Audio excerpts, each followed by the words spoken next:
Monsters, the creatures in our nightmares, and a crucial addition to various types of stories. But how do you create a terrifying monster? If you are seeking the answer to this question, you have come to the right place. Welcome authors to Next Level Writing. In this video, we will investigate how you can create your own terrifying monster by highlighting considerations and beneficial thought processes that you can use as an author. Before we begin, please take a moment to hit that like button and subscribe to the channel.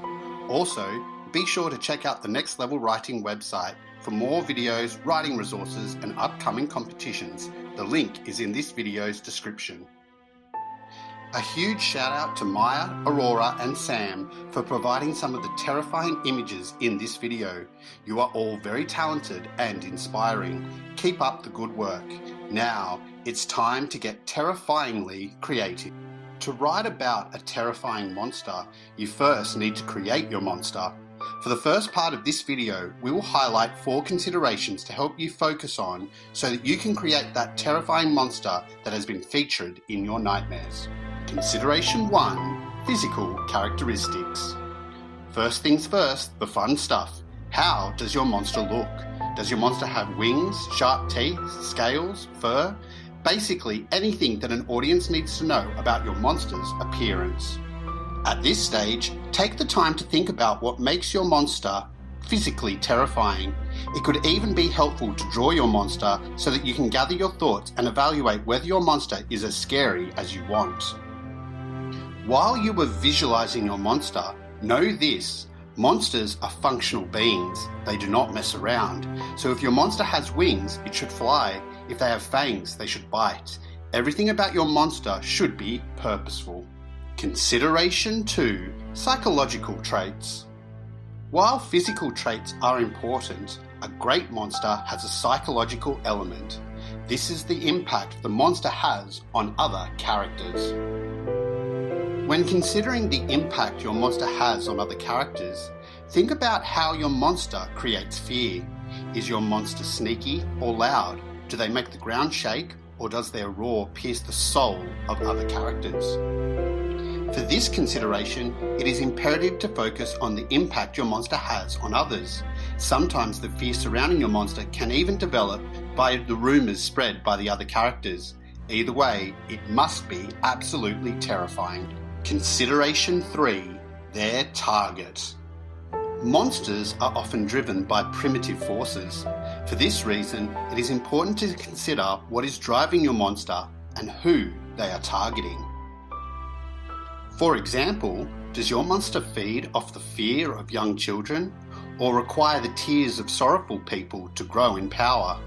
Think about the needs of your monster and why they exist. Knowing the target of a monster can help to address the previous consideration and build the fear surrounding your monster. For example, if your monster targets old people, older people will be the ones who experience the most fear around your monster.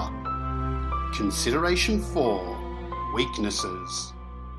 The last consideration is the monster's weaknesses. While it may be tempting to make your monster indestructible, the best monsters have a weakness that other characters can use to defend themselves. But why is a weakness useful? A monster that has a weakness is a monster that can be defeated. Funnily enough, this makes the monster more terrifying, and here is why.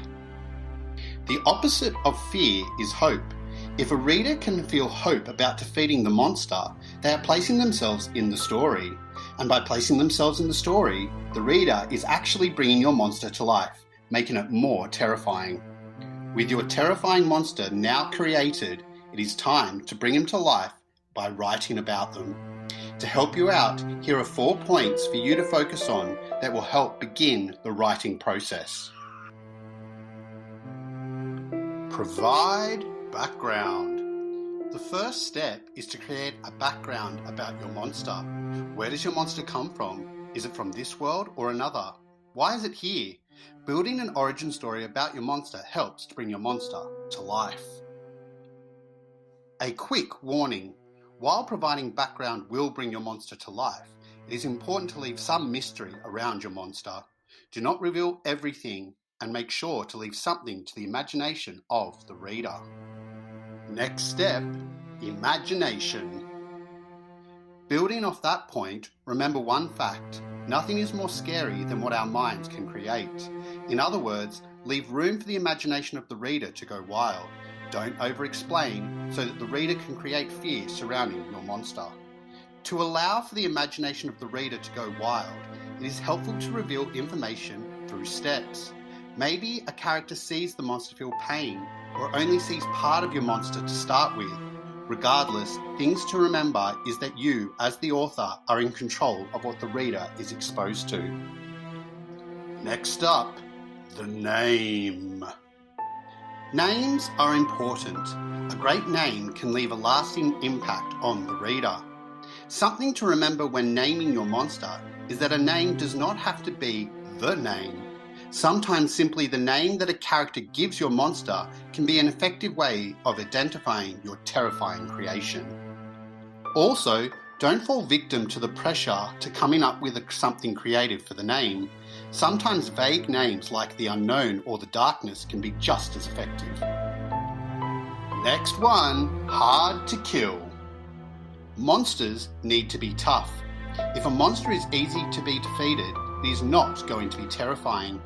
When describing an encounter with your monster, do not let it be a pushover. Rather, let every interaction have an element of challenge or difficulty. Another name for hard to kill is tough. A tough monster is helpful for an author because all you have to do is ask yourself, do I want the monster to die yet? If the answer is no, then you have just added another layer of toughness to your creation. Now that we have gone over how to create a monster and begin to write about it, it is time to look at a classic monster and how they stand up to these criteria. Our classic terrifying monster will be Frankenstein's monster. By comparing Frankenstein's monster to our criteria, we can see how the criteria help to make a monster and how we can evaluate whether a monster is truly terrifying. Firstly, the physical characteristics of Frankenstein's monster. If you didn't know, Frankenstein's monster is a deformed creature created by a mad scientist, with lots of stitching and body parts, a true horror to the eyes. Next up, the psychological traits. Frankenstein's monster is fueled by a desire to belong, but also rage towards his creator. Both emotions that everyone understands and can relate to, making Frankenstein's monster relatable to all readers. But who does Frankenstein's monster target? Well, it's his creator. After a number of unfortunate incidences, the monster is fueled by revenge and is after Frankenstein and all that are close to him. Frankenstein's monster's weakness is the desire to belong and have the experiences of human beings. This drive leaves the monster vulnerable in a number of ways and ultimately leads to his downfall. And that, authors, is that: how to create a terrifying monster by using 4 considerations and writing prompts. As always, remember to like and subscribe and keep striving to take your writing to the next level.